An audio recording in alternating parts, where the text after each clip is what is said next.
And here we are now on the eastern flank of the brigade, and this area I'm standing in was the brigade artillery and headquarters.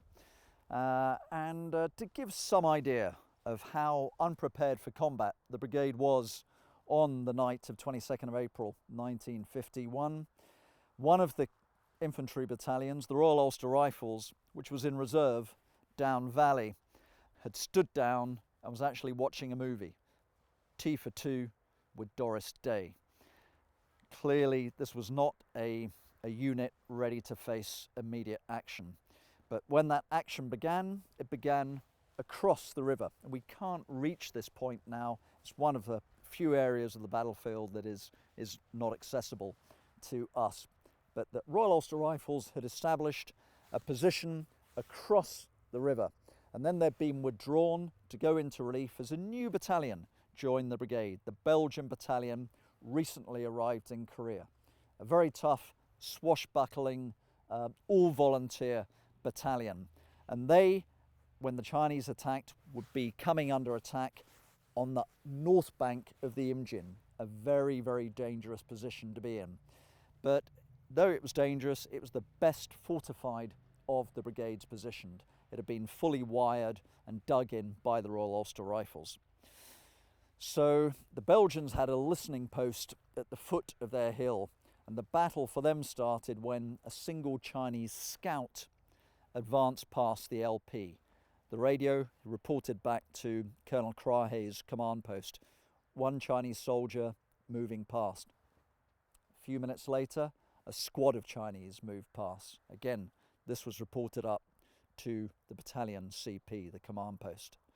A few minutes later, a platoon was moving past, and a few minutes later, too many Chinese to count. The LP was swiftly moved in as the Chinese attacked the Belgians with all weapons, all troops.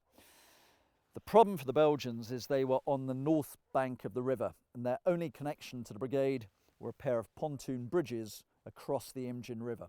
So it was critical for those bridges to be secured so that Belgians could, if necessary, pull back across the river.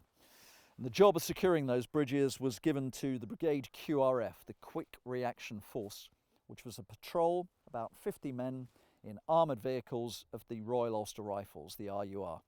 And this patrol was led by a young Lieutenant, PJ Kavanagh. And he remembers getting his orders, told suddenly battle had commenced.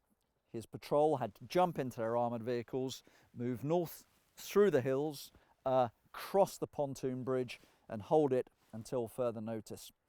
So his 50 men leapt into their vehicles, motored through the darkness, the sound of battle they could already hear in the distance, and they came to the river.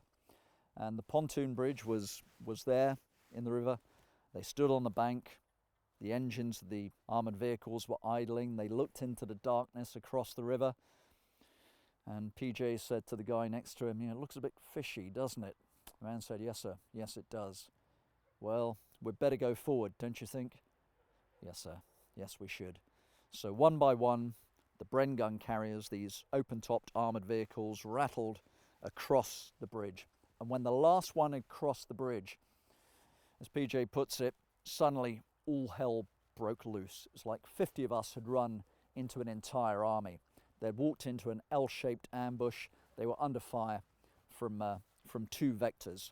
One by one, boom, boom, boom, the armoured vehicles were blown up by anti-tank weapons. The Royal Ulster Rifle guys diving out of the vehicles, leopard crawling into cover, returning fire. Complete chaos. O'Kavanagh was crawling into a copse. He had a Sten submachine gun. There was a burst of fire ahead of him. He returned fire. Another burst of fire. There was a Chinese submachine gunner lying in the copse. He was shot through the shoulder. Unsure what to do, he checked his Bren gun.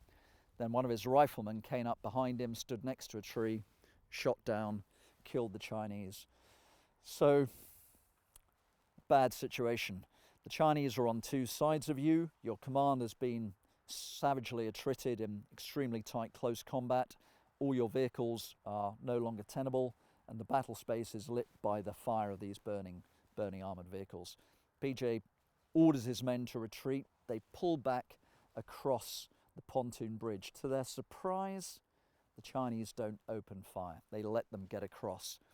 PJ now is in serious pain, has been shot through the shoulder. They make it back to this location and report that the bridges behind the Belgians have been lost to the enemy. And again, this shows you how well planned this Chinese offensive was. They knew that the British would have to move north across the Imjin to secure the bridge, and they had placed an ambush exactly for that eventuality. PJ comes to the brigade HQ area, and there's a brigade dressing station. He's placed in an ambulance. The ambulance is essentially a jeep with a stack of stretchers on top. And as he's lying there, there's blood dripping onto his face from the man above him. And he was quietly cursing this man, and then the bleeding stopped. And PJ recognised to his shock that the man had died. The ambulance moved off down valley, and he realised he was away from this wave of carnage, this terrible assault, which was now taking 29th Brigade under storm. The situation for the Belgians, who are now across the river, is dire. They're surrounded on two sides, but they managed to hold their position for the entire night.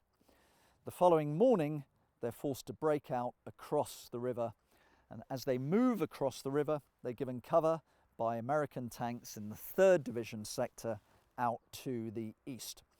The Belgians actually struggle across the river under fire, and a remarkable photograph was taken by Van der Goten, who was the Belgians' padre. He actually took a photograph in the river as the Belgians broke out through the water with the Chinese behind them.